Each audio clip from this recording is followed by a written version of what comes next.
Hello guys, Stando TV here. I'm back, bitches. I was gone last week. We were taking a small little break, but we are back with the Interstellar Podcast. If this is your first time watching the Interstellar Podcast, it's a weekly podcast where me and Techgladiator, once a week, our ships collide out in the vast reaches of space and topics just spray everywhere, man, and we just pick a few and we discuss them out here for your amusement. If you like that idea, like this video, give it a thumbs up, share it with your friends, and tell them all about our podcast. Techgladiator, how are you doing this week, man? I'm doing awesome. How are you doing? Doing fantastic, feeling well rested after a week away. I hope you found something to do last week while I was gone. I've been busy. Doing my coursework and stuff. Got a lot done, so that's good. Awesome sauce. You ready to start back up full throttle tomorrow? I am, sir. I am ready. Yes. Awesome. We changed the recording date. So a little bit of housekeeping, just to let you guys know what's going on. We now record this on Sunday. So as we are recording this right now, it is September the 11th. Hashtag never forget. The 15th anniversary of course, the World Trade Center. As we're recording this, of course, you'll see this on Thursday, the following Thursday. So just let you guys know that we're no longer recording on Wednesdays the day before. It's a few days before. Just letting you guys know. So if there's a news topic or something that we're not talking about that's fresh, that doesn't mean we didn't hear it. It just means we'll probably have to wait until the next time it comes around. So we might be a little bit late getting that news, dude. Time shift. Right. You are viewing us in the past. But by the time you see this, we'll be in the future.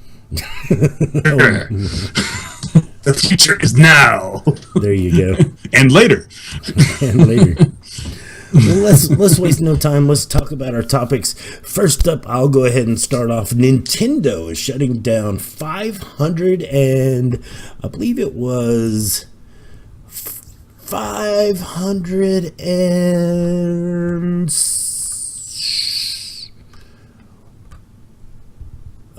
what did it say? 562 fan games. Cease and desist. Which will go into the next topic that we're going to talk about from you. But let's, because it goes hand in hand pretty much. So let's talk about this. Nintendo is shutting down 562 fan projects that were freely distributed, but they are, of course, using Nintendo assets and Nintendo trademark characters like Metroid and Pokemon and Mario. Matter of fact, one was a combination of Mario and No Man's Sky. It got taken down. Cease and desist, can't do that. So it was called No Man's Mario. Tech, what are your thoughts, man? I think it's going a little bit too far. I mean, it's like you said, it's fan stuff. It's fan projects. They're not selling it for profit. Now, if they are, of course, yeah, they need to quit doing that. But fan made projects. They're not for profit. They're just for fun. They're given away free and shared. It's not like they're giving away actual copies of pre-existing games, pirating games. They're just making their own versions of games, modifying them, putting out their own creations, their own twist on it, not claiming, ownership or anything like that, just doing things for fun, for free I almost don't have words to say. I don't know if you're familiar with like Star Wars fan films, fan-made Star Wars movies. Absolutely, and Star Trek. Yes. And okay, they have a wonderful place here on YouTube, by the way. Awesome, yeah, they do. And Lucasfilm has always been accepting of that. They've always allowed it. They in fact, things like that are for a lot of times in the past have been looked at as free promotion, because you see these fan-made media. A lot of times it makes you even more. It makes you anticipate even more what the real thing's going to be. So when you have these fans going out and making stuff, they're not stealing any money from nobody. They're not stealing their copyright. They're just making their own versions using their own creativity, and it really can do nothing but help the company that they're doing it for, because then people are like, oh man, the fans are doing this. Just wait until the real thing comes out, how good that's going to be. Well, let me tell you, let me play devil's advocate here for just a minute here, if you don't mind. Just remember that Nintendo does own these trademarks, which means they have the right to do whatever they want to with them. And if they feel like their trademarks are being abused, they have every right to put out the cease and desist. So that being said... They do. That being said, just recently Paramount stopped production of fan-made Star Trek films because they were garnishing profit, and too little too late. So they put out a guidelines of what fan films can be and what they can't be. You can't crowdsource a fan project for a trademark, and that was one of the things. This was a Kickstarter fan-made series and fan-made film going. Star Trek Renegade, I believe, was the name of it, and Paramount decided to nip that in the butt pretty quick. And also we have EA, who shut down the supposed saved Star Wars Battlefront 3 that was supposed to release. Of course, EA thinking that if that game actually got released, it would actually could tarnish what product they were putting out. And so in order to protect their newly acquired investment, of course, they're going to nip that in the butt. And that's the thing here, is you got to look. Even though these fans are just doing it for the love and it seems anti-consumer, at the same time, what kind of fan games are they putting out? Because you kind of got to wonder, if people are making Grand Theft Auto games with Super Mario in them, does that tarnish the character's reputation? Maybe just a little bit. And so I think in order to be fair, you just got to say, no fan games, maybe? I don't know. What do you think? Bringing it back to you. I'm sorry. What'd you say? I'm sorry. I said I'm bringing it back to you. Oh, okay. I mean, I can see that point of view too, I guess. But it may I guess tarnish. Mario's image is tarnished, because he's in Grand Theft Auto. But at the same time, knowing that that's not made directly by Nintendo, it's fan made. And on the other hand, I can understand, if there is monetary exchange involved, like, crowdfunding and stuff. I think I could understand why they would nip that in the bud. But Paramount didn't completely cut out fan films, right? They just they've given guidelines as to what's acceptable, basically, what's not, right? Right. They've given guidelines saying it has to be within this length. It can't be longer than like 15 minutes or something like that. It can't be over a certain budget. It can't be crowdsourced. It can't, all these different things, which is kind of overstepping and overreaching it, really. But I think their main attack was on, like I said, the Star Trek Renegade, and they were within their rights to shut that down, obviously. But at the same time, I think them rolling out those guidelines, I don't think that they're actually going to enforce those guidelines. You know what I mean? It's just to stop, that way you can obviously say, yes, this is against what we said was okay. So. Yeah, I mean, I guess that's important. I'm not opposed to having like some guidelines, I guess, to kind of keep it, It's kind of like I see the whole face of the internet changing, from what it was. Maybe in some ways that's a good thing, in some ways not. Well, I understand that too. We've been in a gray area for a very long time, and really the rules are being either written or rewritten as we go along. Of course, we see the same thing when it comes to DCMA takedowns on YouTube. We saw it way back when we had Napster and sharing sites for music and things like that. And out of that was born iTunes and Rhapsody and things like that. So nobody buys CDs anymore. That's just, it doesn't happen. and we see fair use being used the same way on YouTube. What's okay, what's not okay. We're writing these rules as we go along, and you're right. It's very different from the wild, wild west internet that it was just a decade ago. Right, exactly. And on the one hand, it's like we're not. If you're not selling something, you're not trying to compete with the actual product it's made. And most of the time, these fan creations, they say straight in their credits, like, we don't own the rights. This is just a fan-made project. I can understand maybe the crowdfunding, because in a way, they're actually collecting money from other people who aren't actually involved in the making of it.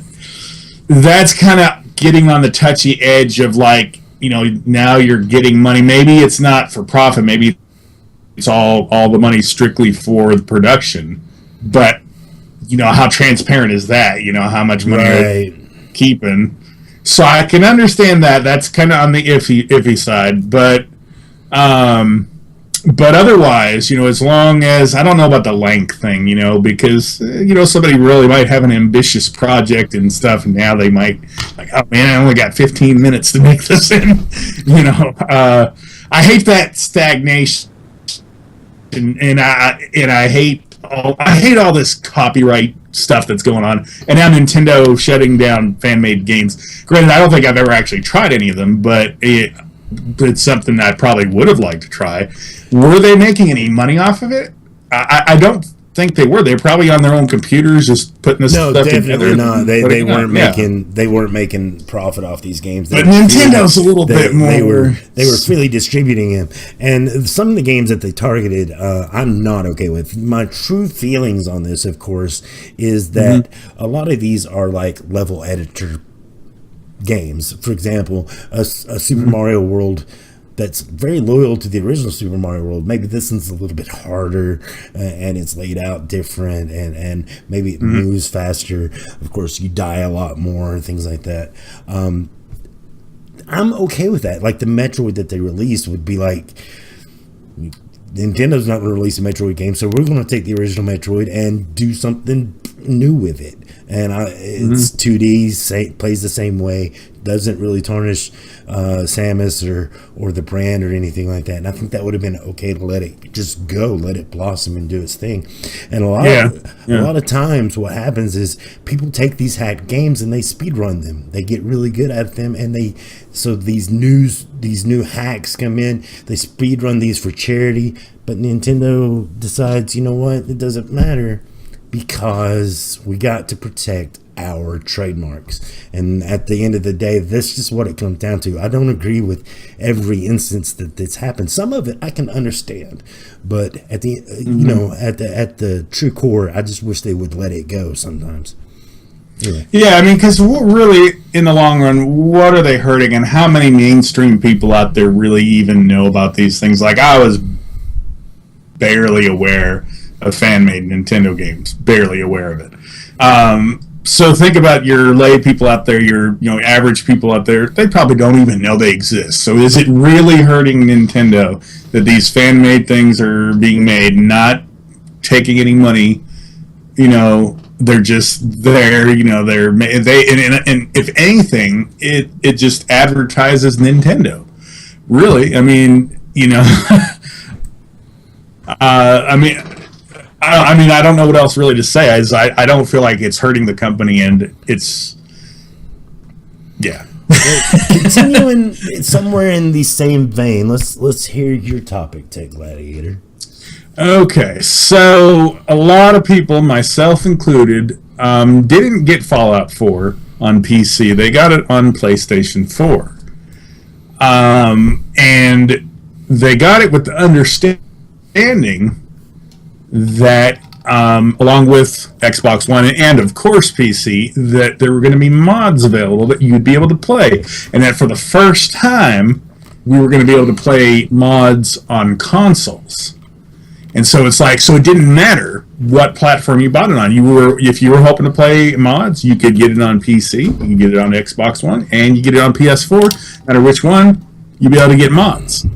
Well, come May, PC, of course, already had mods like early on because it's just easier and quicker to do that. Come May, mods come to Xbox One as promised.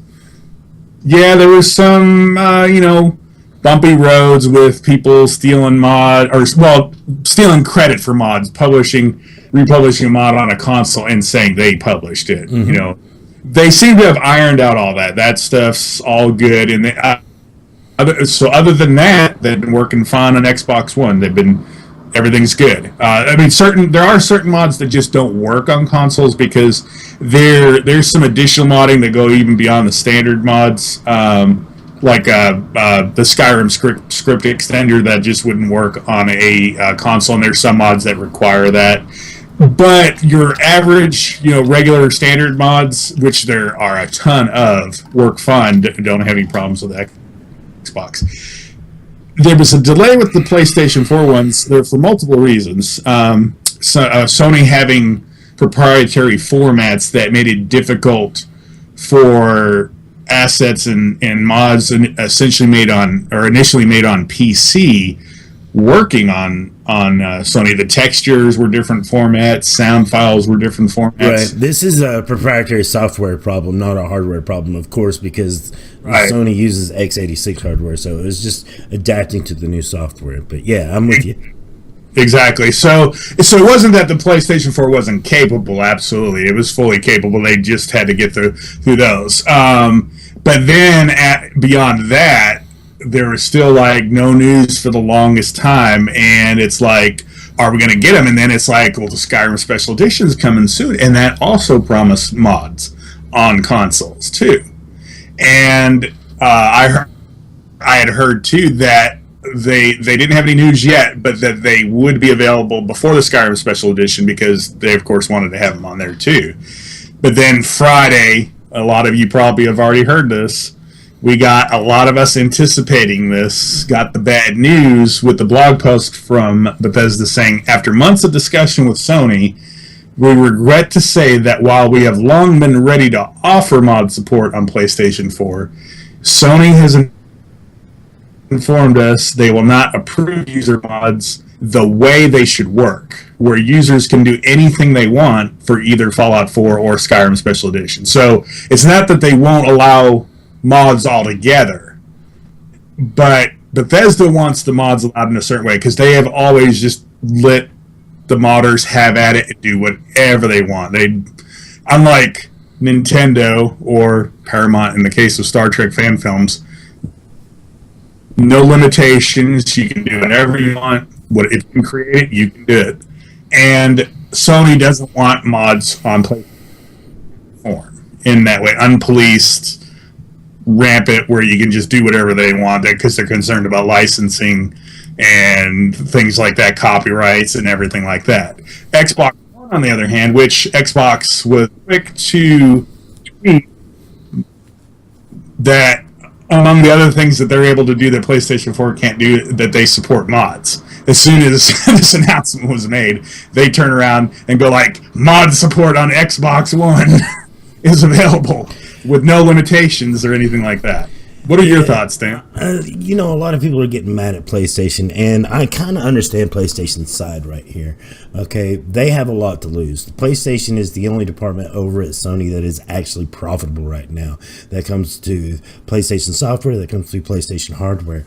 So you got to protect that because that's the only thing dragging in profit. They're losing money on TVs. They're losing money in the film industry. Matter of fact, the only film thing that they've got really going for them right now is the Bond franchise, and they're throwing $150 million at Daniel Craig to try to get him back.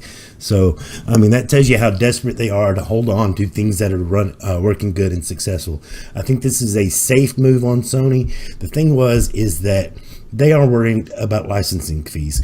Sooner or later, somebody's going to have a takedown notice and probably sue the pants off of them for having these mods up here. And Sony was like, yeah, you can bring it over here, but look, we're not going to police it. You need to police it because we don't want to be held liable for any of this crap. And Bethesda was like, no, man, that's just not how it works.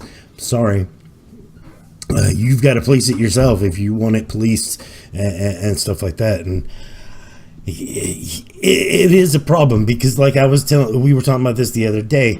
If the Incredible Hulk, there are mods for Incredible Hulk in Skyrim or in Fallout or whatever. If GTA, whatever. If Marvel's worried that their trademark's being tarnished somehow, even though this is fan made, they could sue the platform and the software developer and have them take it down and seek reward for damages. So I think this is nipping a problem in the bud before it starts. On PC, it's easier to get away with because there's these sites that are dedicated to it. There's these fan sites and stuff. So really the fan sites are being held responsible. Steam allows some to be published onto their platform, but not all of them. So I think that Sony just is taking a safety precaution and being like, look, this is something that's got to be monitored carefully so that we don't, bite the big one later on. And I can't be too mad at Sony for trying to put that responsibility back on the software developer. And I can't blame them for that. I can't be mad at them for that. Sure, it sucks we're not getting mods on PS4, but I understand why. And with Xbox, if Xbox is willing to put up the money for if something goes wrong, more power to Xbox. What do you think? Well, I mean, I see what they're saying too. They're playing it safe. They're worried about all that stuff. I think, though, in the long run, it's going to actually end up hurting them because Xbox, like I said, is already taking advantage of that. Mm-hmm. They've got backwards compatibility. Now they've got mod support, and PlayStation 4 doesn't have it. Well, see, here's another thing, too, is now our little darling developer that we love so much, Bethesda, that makes all these games, they're the ones with the narrative right now. Sony really hasn't said a whole lot, and that's a problem. That's where the problem is. Sony's not being transparent. They're not being transparent with what their future endeavors are to compete with Xbox Scorpio, and they're not being transparent right now with what's going on with mod support for Bethesda games on PS4. They need to be in front, making a press announcement or something to somebody and getting that news out there. Yeah, definitely. Like maybe clarify things. Maybe there's other things that we don't know about that are a factor. But up until this point, Bethesda's not basically not wanting to change their standing on how they've done mods in the past. They have always let everybody just do mods the way they want, let them do whatever with no limitations, and so I can see why they would still want people to be able to do that. And of course, on the other hand, I see why Sony wouldn't want to have to police it for Bethesda. But in addition to Bethesda already having their way of doing mods, maybe they don't want to have to bother with the additional task of policing them either, because then that could start affecting not just the console ones but the PC mods, and that could kind of disrupt their whole community that's been built up with the modding and everything. So it does definitely look like Bethesda's throwing Sony under the bus with this. But on the other hand, I mean, they want to do it the way they've been doing it. They want the free reign of the mods as they are. And as far as Steam with mods, it's kind of up to the modders, because some modders exclusively put mods on a site like Nexus. They gotta pay. They got to pay to put it up, and then it's got to get approved. So it's not 100% up to the modders. I mean, if Steam's like, okay, it costs money to upload mods to Steam. Oh, yeah. It's just like anything you upload to Steam. It costs money to put it up there. I was under the understanding that mods, that you can freely put mods up there. It's only like getting games greenlit that you have to pay like that $100 initially to get an account to get games greenlit. Regardless, I'm sure there's a review process that those mods go through. There has to. Well, yeah, even Nexus has a review process, but so. But Steam has mods that would probably fall into the line of what Sony thinks is copyright infringement. There's some of those mods like where you can get Thomas the Tank Engine instead of for the Dragons, or Randy Macho Man Savage and stuff. You can find those on Steam. So it's not, Steam's not like, doesn't have any kind of policing as far as copyrights or anything like that. The Hulk and GTA mods, those can be found on Steam. So it's like Xbox and Steam are allowing these things, and they're not, there's not a thing. PlayStation's the only one.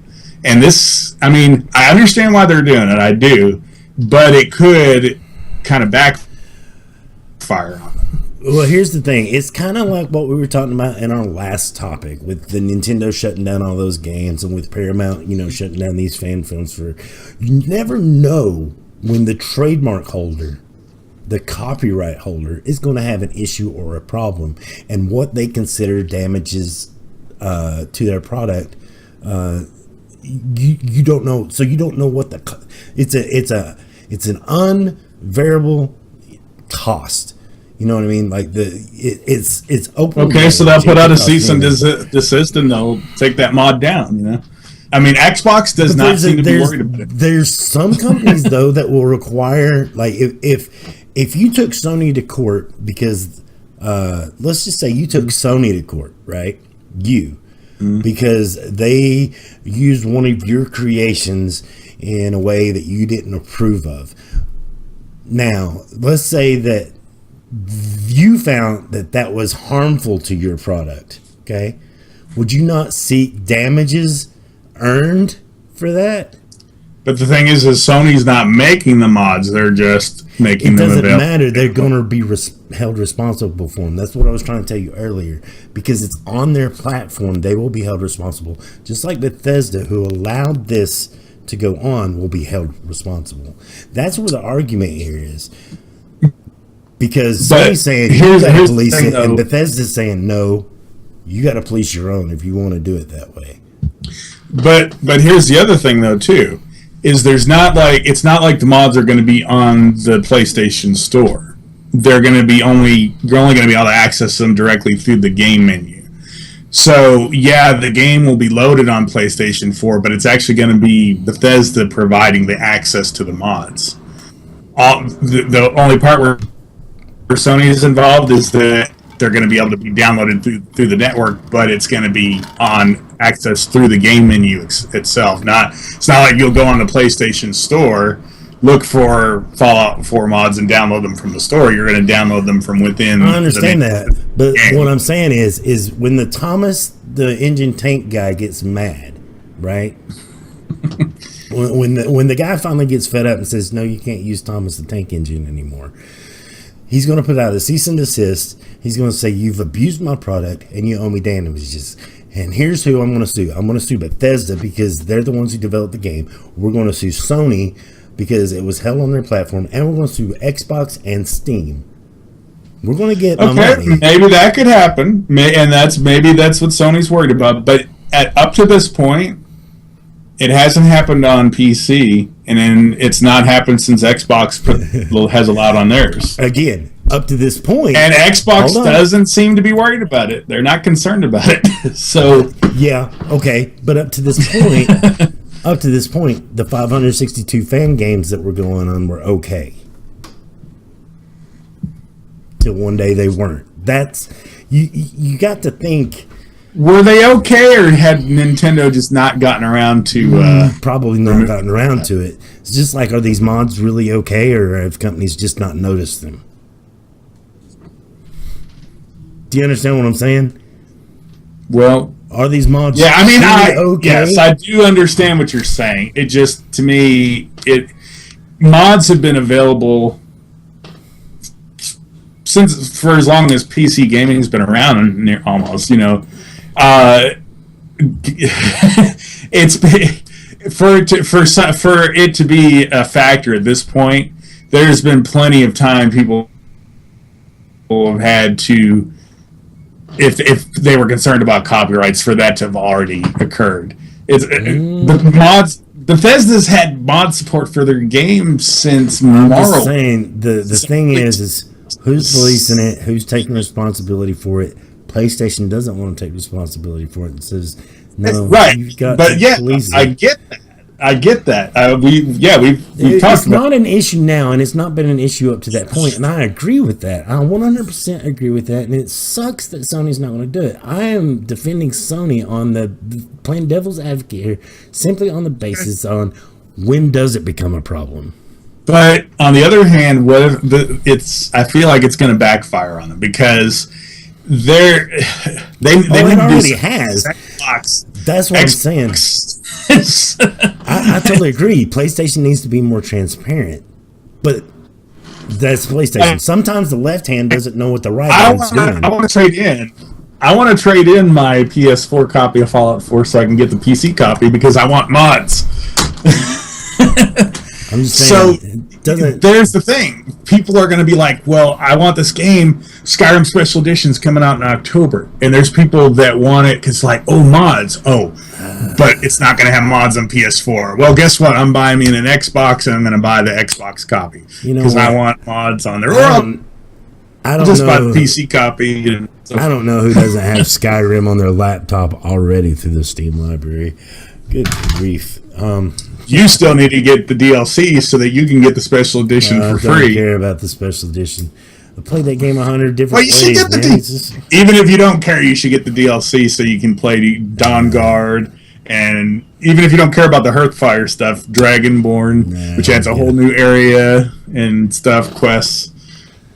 No, I'm good. I'm just saying. But moving on. Moving on. All right. Let's wrap this up. Our final topic, though, is where PlayStation continues to bumble, too, with their mismessaging on PlayStation Pro. Tech, you want to take this one? Yeah, well, when did we first hear about the Neo? How long ago was that? The beginning of the year, soon after. I'd say March. Beginning of the year, okay. So they were talking about around March. They're about somewhere around March, April, something like that. So we've heard about the Neo for a while. No, there was no specific dates. When E3 came around, Sony was like absolutely silent about it. They didn't say a word. But Xbox announced the Scorpio, which was not like the next generation Xbox, but an improved version of the Xbox One. Hold on. I gotta interrupt you there. No. The Xbox One Scorpio, whether Xbox wants to say it or not, it is the next generation of Xbox. It's just going to be the same ecosystem because that console is 4 times more powerful than the Xbox One base model. It's also 4 times more powerful than the Xbox One S. The only thing that the Xbox One S is doing is putting out 4K resolutions that are not native 4K. But anyway, I'm sorry. Okay, gotcha. So, yeah, I guess if you're going that far, 4 times more powerful than even if they're not specifically saying, because it still has the Xbox One in the title, right? It's Xbox One Scorpio? Yes, it's supposed to be in the same ecosystem, but it is a significant leap forward. It's because if you look at the PlayStation Pro that got announced over the past week, it's twice as powerful if you think about it. Everything on paper says it's twice as powerful as the PlayStation 4, but it's still not as powerful as the Xbox One. I got news for you guys. Not only is the base model PlayStation 4 more powerful than the Xbox One S, it doesn't have 4K capability, but it's still stronger because they didn't improve the way their games played when they made the Xbox One S.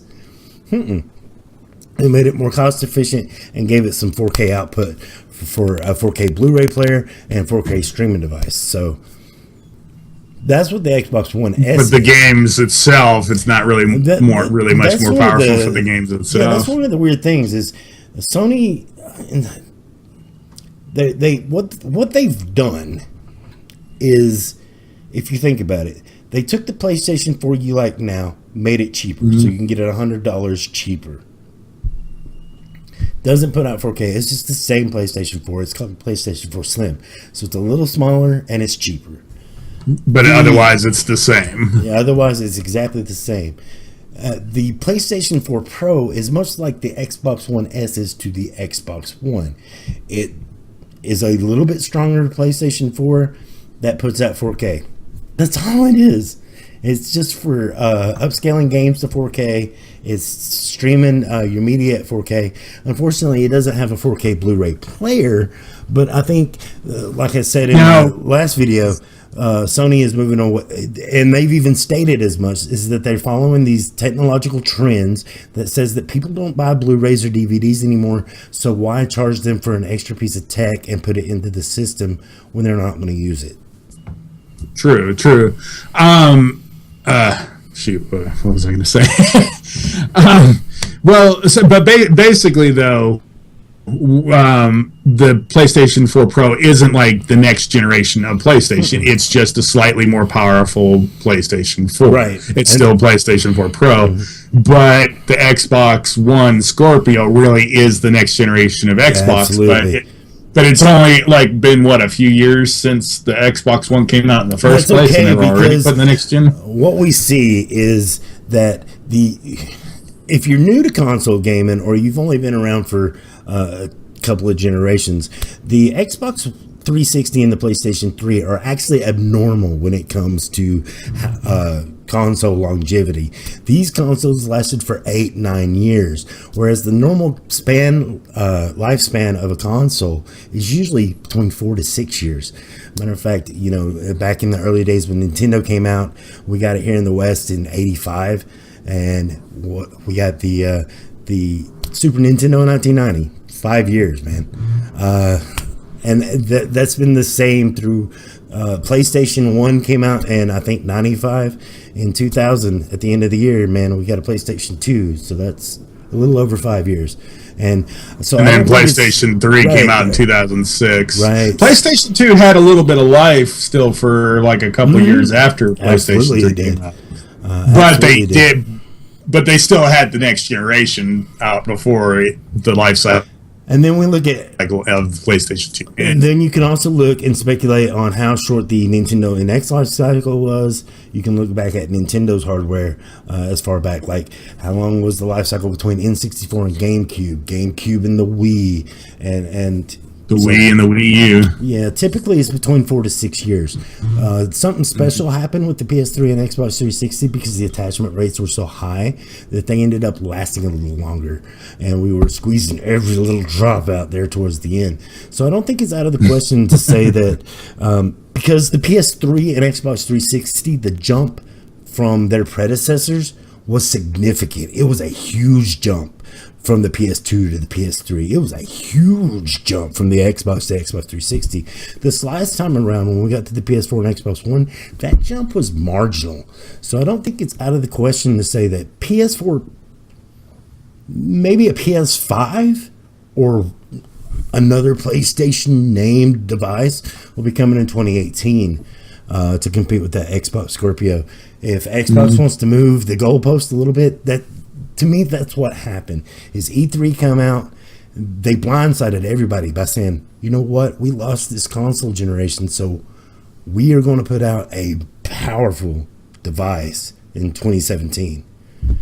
Sony wasn't ready for that. So the Scorpio's coming out in 2017?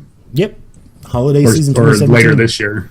No. Oh, okay. I thought it was coming out at the end of this year. Okay, so the Xbox One S is coming out. It's already out this year, or is already out this year. Okay, so Scorpio will be out next year. So Scorpio being the next generation of Xbox, it would kind of make sense for Sony to follow suit too. So I don't think PlayStation was ready to put out a PS5 yet, or a next generation console yet, or announce a next generation console yet.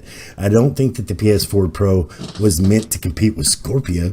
No, it was meant to go along the lines of what the Xbox One S is. I think that now Sony's got to start their plans on the next generation console, probably before they were ready to. Probably before they were ready to. One thing I do want to make as far as like the jump from say the 360 and the PS3 to the Xbox One and the PS4, even though there wasn't a huge jump hardware wise, you can really notice the difference graphically though. Like the anti-aliasing on the current gens is better. The textures are better. Marginally though. marginally. Because I do have some games that I own both on PlayStation 3 and PlayStation 4. Like a couple Call of Duty games, Destiny. I had them both on PlayStation 3 and PlayStation 4. Huge difference is the look of the graphics. Like the PlayStation 3 versions of those didn't have any anti-aliasing. The textures were much lower resolution. Explain a little bit what I meant, though. Yes, okay. A lot of the games weren't hitting 1080p, 60 frames per second in their stride on the last generation. And so when you brought those over to the PS4 and Xbox One, because it is stronger hardware, they were able to do that. But now we're starting to see that we're already tapped into the power, and the games, they're losing their resolution. Like, we're having to put out 900p games and upscale them to 1080. Tricks like that we shouldn't be doing. So these consoles already showing their age, 2 years in, 3 years in. You understand what I'm saying? Yeah, that makes sense. That's what I meant when there wasn't a significant jump to be made. Now look at. I'm going to use memory as an example. Plus, the gameplay hasn't evolved either. That's something that did happen between PS2, Xbox, the original Xbox, and the Xbox 360 and PS3. When we made that jump, not only did the graphics change and everything became more beautiful and vibrant and HD, but also the way we played games changed. We got internet. Big thing that changed the way we played games was online multiplayer. Another thing is the way... Which had already been available before that on PC. Right. But another thing that changed the way we play games is the way controller, before Call of Duty 4, did every shooter play the same way? No. Now they do. It doesn't matter if it's Call of Duty 4 or not. Just like every open world sandbox pretty much plays the same way. We define that. This is how we play games. This is how you map the buttons to play these games. That was defined indefinitely. That was a big leap from that generation. So we've not had that for this generation. Of course, one thing I do want to probably going to be that, but yeah, go ahead. Right. Virtual reality, exactly. That'll probably be the big leap of this generation. One thing I want to add real quick before we wrap things up. But I wanted to mention the memory, and I don't really know the memory specs of the Xbox 360 and the Xbox One, but PlayStation 3 only had 256 megabytes of system memory and 256 megabytes of video memory, so it had a total of 512 megabytes of memory. And the PS4 has how much memory does the PS4 have? Yes, video and system. No, it's supposed to be. I think it's 8. It's a 8-core processor. 8 gigabytes. No, it's an 8-core processor, and maybe it's 12 gigabytes of RAM. That the PlayStation 4 has, right? And I think it's not. That's now, not PlayStation 3 RAM. also had an 8-core processor. That's not counting the video RAM. I think the video RAM is. I can't remember. I'm wanting to say. Maybe people can let us know in the comments. Yeah, I can't remember what the specs of the PS4 exactly are right off the top of my head. But anyway, the PS3 had an 8-core cell processor, so it had a really good processor, but the memory wasn't really strong. The thing was with the PS3 is the cell processor was what made that system great, but it's also what made that system terrible. The reason that system was so powerful and probably could still be the system of today is because of that cell processor. But you also had to learn how to develop for it, and a lot of developers struggled trying to develop for that proprietary cell processor. So there was a lot of problems there. Yeah, that's true. So the PlayStation 4, though, does also have 8 cores in the processor? Yes. I didn't know if it had the same core. It does. Okay, yeah, that's cool. It does, but it's an x86 base. Yeah, it's an x86, and the reason I know that is because the PlayStation Pro, that I do remember seeing the specs for it, and it is an 8-core processor modified, of course, to where it's got a better clock speed than the base model PS4. Okay, and then of course, then the additional RAM, because probably the biggest thing then between the two of them is the amount of memory, because going from a total of 512 slightly to more memory in. Well, no, we only had 512 megabyte, including 256 megabytes of video RAM on the PlayStation 3. So only a half a gig of memory total on the PlayStation 3, going to what you said, 12 gigabytes on the PlayStation 4. That's a huge, big difference in memory. Well, the PS4 specs I got right here. I'll go ahead and look them up. So the main processor is a single chip custom processor. It's got an 8664 AMD Jaguar 8-core CPU. Now, the GPU currently puts out 1.84 teraflops. It's the AMD next generation Radeon based on graphics engine. It's got GDDR5 8 gigabyte memory built into that. 8 gigabytes of video memory. And then you've got the, of course, the 6-speed Blu-ray drive, 8-speed DVD, super speed USB 3.0 for auxiliary. Of course, it's got. How much system memory does it have? Like non-video memory? Or does it even say? Or is it the 8 gigabyte, like the total memory, including video memory? It just says memory, but it can't be. It's GDDR5. 8 gigabyte, that's what it says for memory, which is video memory. That's why it says GDDR5, because I think DDR3 maybe it shares some of that to the system, right? But it's primarily video memory, probably. So yeah, there's that. Now let's look at the PS4 Pro, right? And that is a little bit better specs. The CPU is pretty much the same. Like I said, it's the 8064 Jaguar 8-core. It's got a faster clock speed. You're still using 8 gigabytes in the graphics card, but they fine-tuned it to get a 4.2 teraflops out of the same graphics card. So that's what's going on there. But other than that, the specs are pretty much the same. Same amount of memory. Just what they've done is they've tweaked the clock speeds so that they're putting out better performance.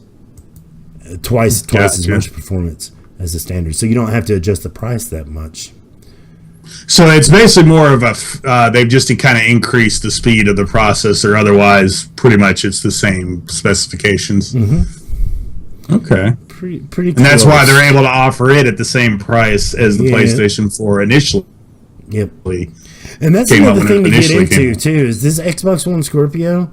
Don't think you're going to get that system for $400 if these systems are still $400 next year. No.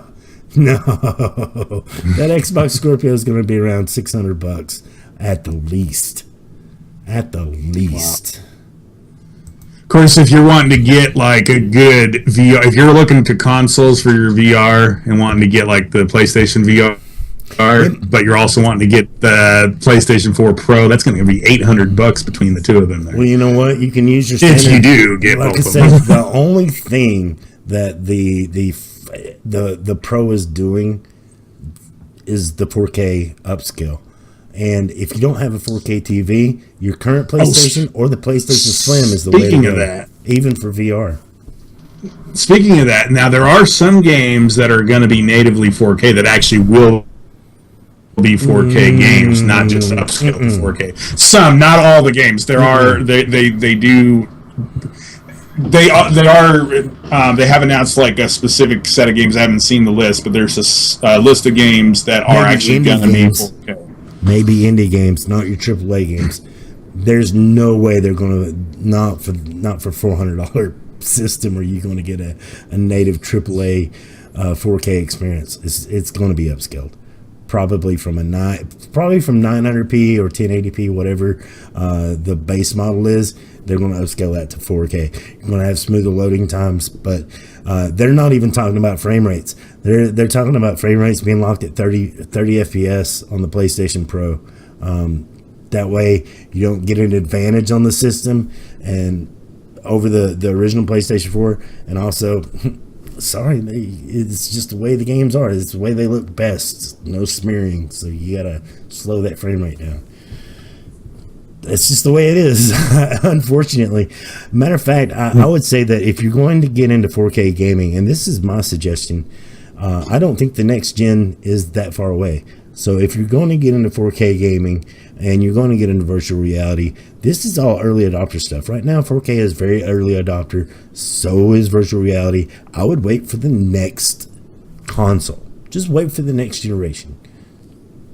That's my advice on that. If you're gonna spend big, spend big. So, right? Yeah, I don't see a lot of people going in unless they got like a lot of money to just throw away, going out and forking out $800 for a new console and a new here's the VR. Thing right now is that the PlayStation 4 Pro is an upscaled 4K experience, pretty much. So it's not doing anything better other than that the PlayStation 4 and the PlayStation 4 Slim aren't already doing. Save your money, wait for the more significant jump, and then throw your money down. Especially if we're going to keep doing this incremental thing. You know, it's like your iPhone. Buy every other one. You don't have to buy. Yeah, don't buy everyone every year. Yeah, exactly. And if you could even like wait every other year and not buy the one that comes out even that year, you could buy the last year one cheaper, and it would still be better than the one you already have. Anyway, going to wrap things up. Tech, final thoughts? That would probably be my final thought. Going along with what you said, wait every other year and then buy the one from the year before that to save money, but still upgrade from what you had. There you go, guys. Anyway, I want to thank you guys so much for hanging out with us during this podcast. Like I said, if you haven't already, don't forget to give this video a thumbs up. Don't forget to hit the subscribe button. Don't forget to share us with your friends. That's how we grow, is when you tell other people about us. So make sure they're finding us on the net. Techgladiator, thank you for hanging out with me this week. Thank you for having me. And you guys have a good one. I love your faces, guys. We'll catch you next time. Have a good one.